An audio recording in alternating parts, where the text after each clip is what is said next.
Hello and welcome back. I am the eclectic bard, storyteller, and stimulator of the imagination. Now, don't forget to like and subscribe to this video if you like the content. And remember, we are trying for 500 by the end of the year, so you can see me suffer through a female-aspected romance novel. And if you get me to 1,000, I will do the entirety of the Twilight series. Now, this will be a continuation of Ranger's Apprentice. When we last left the wards, Horace had just finished his choosing and getting accepted into battle school, making Will even more nervous than he already was, due to Horace's big build and him not having his what they call growing spurt. He is a bit more on the small side, so he's afraid he will not get chosen for any craft. The other craft masters present, of course, are Lady Pauline, the head of the diplomatic service, head of the scribe school, as well as the head of the horse school. But there was one other craft master there, though not actually known as a craft master. That would be the ranger, Halt. Now, shall we continue into our journey with Will and what his choosing will be? Again, I do not own the rights to this story. Those rights belong to John Flanagan, the writer of Ranger's Apprentice, Book 1, The Ruins of Gorlin. Now, to begin, Chapter 3.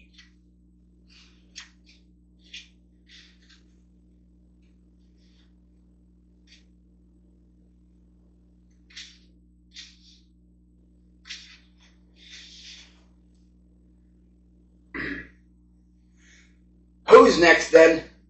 Martin was calling, as Horace, grinning broadly, stepped back in the line. Alice stepped forward, gracefully, annoying Martin, who had wanted to nominate her as the next candidate. Alice Mainwaring, my lord, she said in her quiet, level voice. Then, before she could be asked, she continued, I request an appointment to the diplomatic service, please, my lord. Harold smiled at the solemn-looking girl. She had an air of self-confidence and poise about her that would suit her well in the service. He glanced at Lady Pauline. My lady, he said. She nodded her head several times. I have already spoken to Alice, my lord. I believe she will be an excellent candidate, approved and accepted. Alice made a small bow of her head in the direction of the woman who would be her mentor. Will thought how alike they were, both tall and elegant in their movements, both grave in manner. He felt a small surge of pleasure for his oldest companion, knowing how much she wanted this selection. Alice stepped back in line, and Martin, not to be forestalled this time, was already pointing to George. Right, you're next.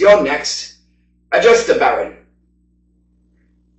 George stepped forward, his mouth opened and closed several times.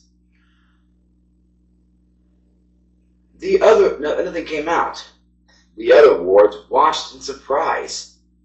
George, long regarded by them as the official advocate for just about everything, was overcome with stage fright. He finally managed to say something in a low voice that nobody in the room could hear. Baron Harold leaned forward, one hand cupped behind his ear. "I'm sorry, I didn't quite get that," he said. George looked up at the Baron with an enormous effort, spoke in just an audible voice. "George Carter, sir. Scribe school, sir." "Martin, very well, Martin, let it go." Sorry about that. Martin, ever a stickler for the proprieties, drew breath to berate him for the truncated nature of his address. Before he could do so, and to everyone's evident relief, Baron Harold stepped in. "Very well, Martin, let it go." Martin looked a little aggrieved, but subsided. The Baron glanced at Nigel, his chief scribe and legal officer, one eyebrow raised in question. "Acceptable, my lord," he said, adding, "I've seen some of George's work, and he really does have a gift for calligraphy." The Baron looked doubtful. "He's not the most forceful of speakers, though, is he, Scribe Master? That could be a problem if he has to offer legal counsel at any time in the future." Nigel shrugged the objection aside. "I promise you, my lord, with proper training, that sort of thing represents no problem. Absolutely no problem at all, my lord." The Scribe Master folded his hands together into the wide sleeves of the monk-like habit he wore as he warmed to his theme. "I remember a boy who joined us some years back, rather like this one here, as a matter of fact. He had the same habit of mumbling to his shoes, but we soon showed him how to overcome it. Some of our most reluctant speakers have gone on to develop absolute eloquence, my lord, absolute eloquence." The Baron drew breath to comment, but Nigel continued his discourse. "It may even surprise you to hear that as a boy I myself suffered from a most terrible nervous stutter. Absolutely terrible. My lord, could barely put two words together at a time." "Hardly a problem now, I see," the Baron managed to put in dryly, and Nigel smiled, taking the point.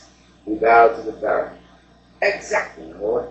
We'll soon help young George overcome his shyness. Nothing like the rough and tumble of scribe school for that. Absolute." The Baron smiled in spite of himself. The scribe school was a studious place where voices were rarely, if ever, raised, and where logical reasoned debate reigned supreme. Personally, on his visits to the place, he had found it mind-numbing to the extreme. Anything less like a rough and tumble atmosphere he could not imagine. "I'll take your word for it," he replied to George, he said. And to George, he said, "Very well, George. Request granted. Report to scribe school tomorrow." George shuffled his feet awkwardly. "Mumble, mumble, mumble," he said, and the Baron leaned forward again, frowning as he tried to make out the low-pitched words. "What was that?" he asked. George finally looked up and managed to whisper, "Thank you, my lord." He hurriedly shuffled back to the relative anonymity of the line. "Oh," said the Baron, "there's nothing of it. Now, next is..." Jenny was already stepping forward, blonde and pretty. She was also, it had to be admitted, a little on the chubby side, but the look suitable. and at any of the castle's social functions, she was a much sought-after dance partner with the boys in the castle, both her yearmates in the ward and the sons of the castle staff as well. "Master Chubb, sir," she said now, stepping forward right to the edge of the Baron's desk. The Baron looked into the round face, saw the eagerness shining there in the blue eyes, and couldn't help smiling at her. "What about him?" he asked gently, and she hesitated, realizing that in her enthusiasm she had breached the protocol of the chief. "Oh, your pardon, sir. Baron, your lordship." She hastily improvised, her tongue running away with her as she mangled the correct form of address. "My lord," Martin prompted her. Baron Harold looked at him, eyebrows raised. "Yes, Martin?" "What is it?" he said. "What is it?" "What is it?" Martin had the grace to look embarrassed. He knew that his master was intentionally misunderstanding his interruption. He took a deep breath and said in an apologetic tone, "I simply wanted to inform you that the candidate's name is Jennifer Dalby, sir." The Baron nodded, and Martin, the devoted servant of the heavy-bearded man, saw the look of approval in his boy's eyes. "Thank you, Martin. Now, Jennifer Dalby." "Jenny, sir," said the impressible girl, and he shrugged resignedly. "Jenny, then. I assume you are applying to be apprenticed to Master Chubb." "Oh, yes, please, sir," Jenny replied breathlessly, turning adoring eyes on the portly, red-haired cook. Chubb scowled thoughtfully and considered her. Could be, he muttered, walking back and forth in front of her. She smiled winningly at him, but Chubb was beyond such feminine wiles. "I'd work hard, sir. I'd work hard, sir," she told him earnestly. "I know you would," he replied with some spirit. "I'd make sure of that, girl. No slacking or lollygagging in my kitchen, let me tell you." Fearing that her opportunity might be slipping away, Jenny played her trump card. "I have the right shape for it," she said. Chubb had to agree that she was well-rounded. Harold, not for the first time that morning, hid the smile. "She has a point there, Chubb," he put in, and the cook turned to him in agreement. "Shape is important, sir. All great cooks tend to be rounded." He turned back to the girl, still considering. It was all very well for the others to accept their trainees in the wink of an eye, he thought. But cooking was something special. "Tell me," he said to the girl, "what would you do with a turkey pie?" Jenny smiled dazzlingly at him. "Eat it," she answered immediately. Chubb rapped her head on the head with the ladle he carried. "I meant, what would you do about cooking it?" he asked. Jenny hesitated and gathered her thoughts, then plunged into a lengthy, technical description of how she would go about constructing such a masterpiece. The other four wards, the Baron, his craftmasters, and Martin listened in some awe, with absolutely no comprehension of what she was saying. Chubb, however, nodded several times as she spoke, interrupting as she detailed the rolling of the pastry. "9 times, you say?" he said curiously, and Jenny nodded, sure of her ground. "My mother always said, 8 times to make it flaky, And once more for left, she said. Job nodded thoughtfully. Interesting, interesting, he said then, looking up at the Baron, and he nodded. I'll take it, my lord. What a surprise, he said. When the Baron said mildly, then added, very well, report to the kitchen in the morning, Jennifer. Jenny, sir. The girl corrected him again, her smile lighting up the room.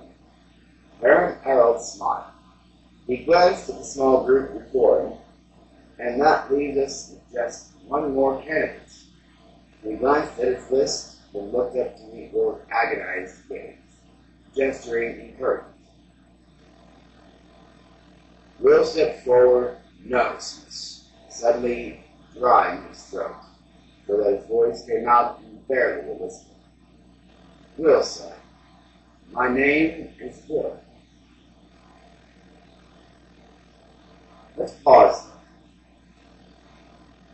Alice was quite elegant in her movements and quite confident in what she was doing. So it seemed that Will was correct in thinking that she was saying that she was nervous the previous evening for his benefit and the others' benefit as well. Having diplomats, he put it. Jennifer got her actual want of being in the kitchens, which was absolutely fascinating. Though, in honesty, I kind of wish John would have added in her actual details, the different seasonings, different things like that she would have added in. That would have been an interesting little take on Jennifer Dolby. And of course we got the stuttering George, who was the night before quite loud and debatable. But when he got to the choosing, he was as shy as a mouse. Let's hope scribe school helps him out. Now, on to chapter 4. Will who? Martin asked in exasperation, flicking through the sheets of paper with the candidate's details written on them. He had only been the Baron's secretary for 5 years, and knew nothing of Will's history. He realized now there was no family name on the boy's papers, and, assuming he had let this mistake slip past, he was annoyed at himself. What's your family name, boy? He asked severely. Will looked at him, hesitating, hating this moment.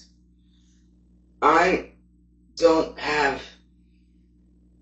he began, but mercifully the Baron interrupted. Will is a special case, Martin, he said quietly, his look telling the secretary to let the matter go. He turned back to Will, smiling encouragement. What school did you wish to apply for, Will? He asked. Battle school, please, my lord.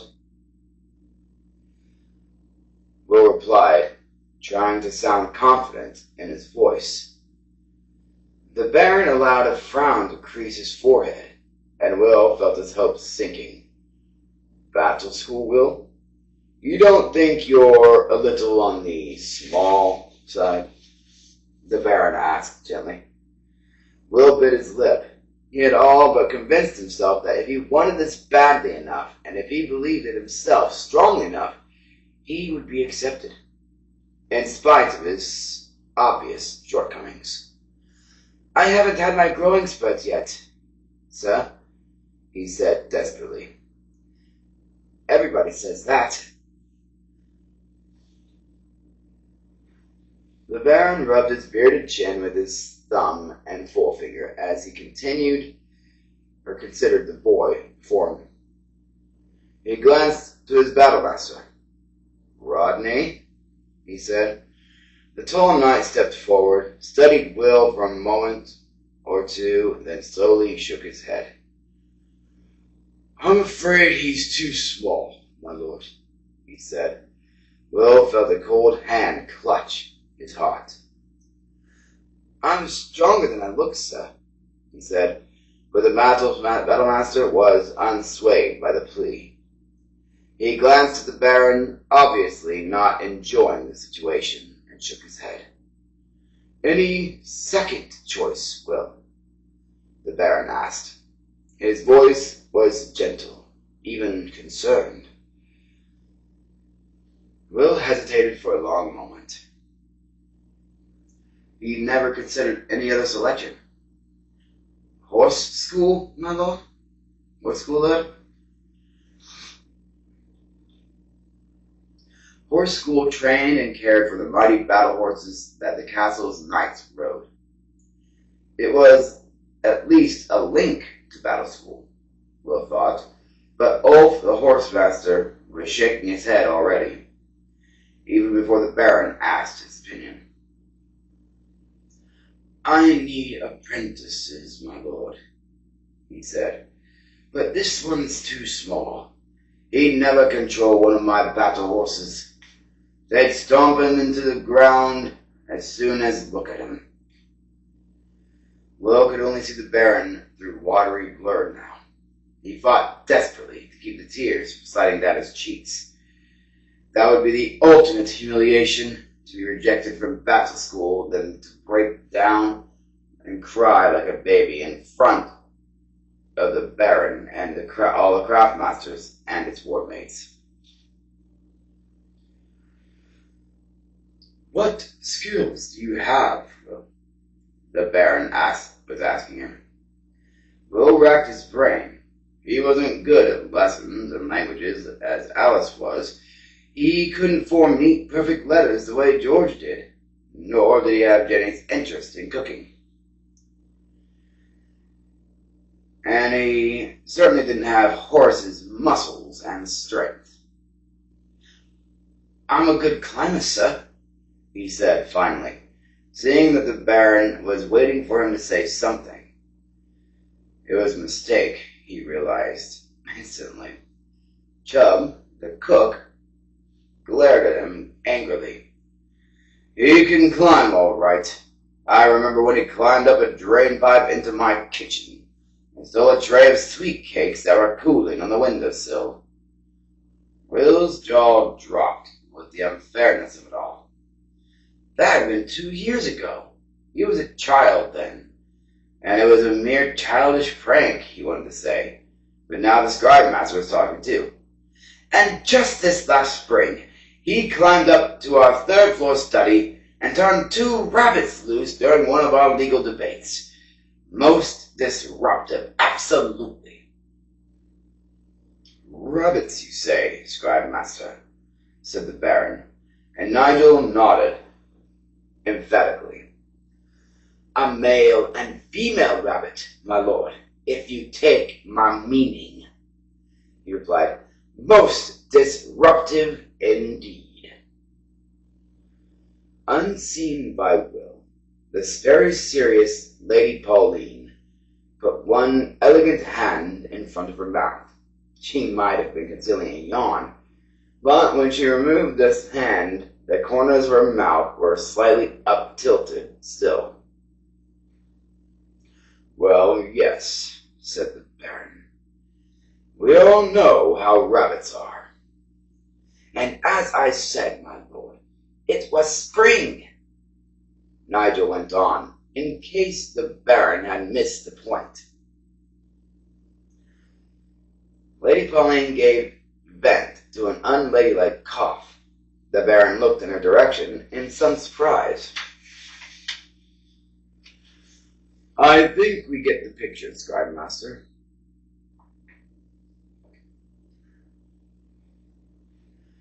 He said, then returned his gaze to the desperate figure who stood in front of him.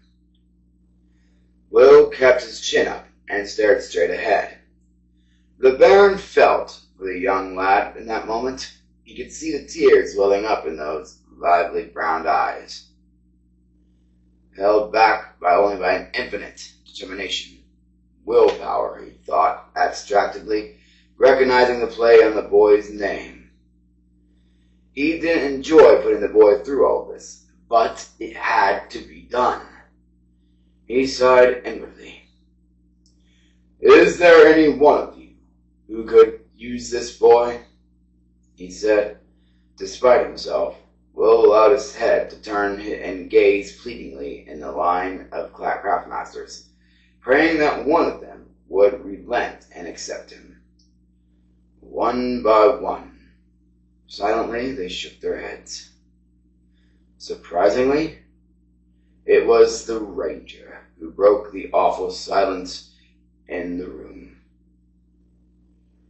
"There is something you should know about this boy, my lord," he said.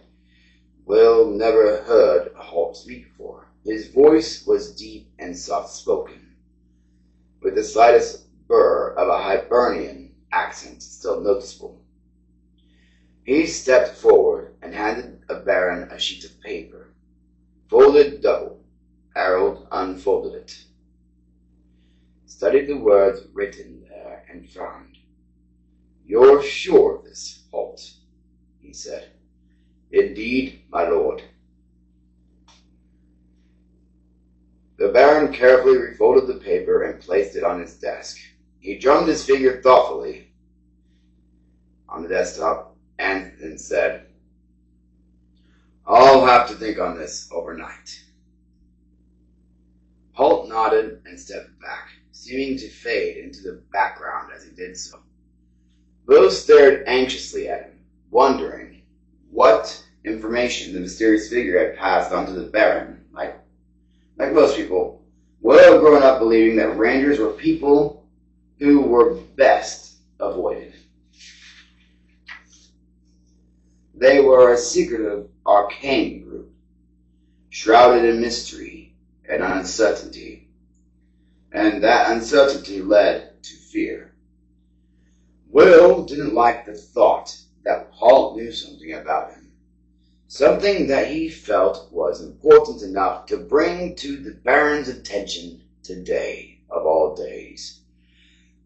The sheet of paper lay there, tantalizingly close, yet impossibly far away. He realized that there was movement around him, and the Baron was speaking to the other people in the room. "Congratulations to those who were selected here today. It's a big day for all of you. So you're free to have the rest of the day off and enjoy yourselves. The kitchens will provide a banquet for you in your quarters, and for the rest of the day you have free run of the castle and the village. Tomorrow you'll report to your new craftmasters first thing in the morning, and if you'll take a tip from me, you'll make sure you're on time."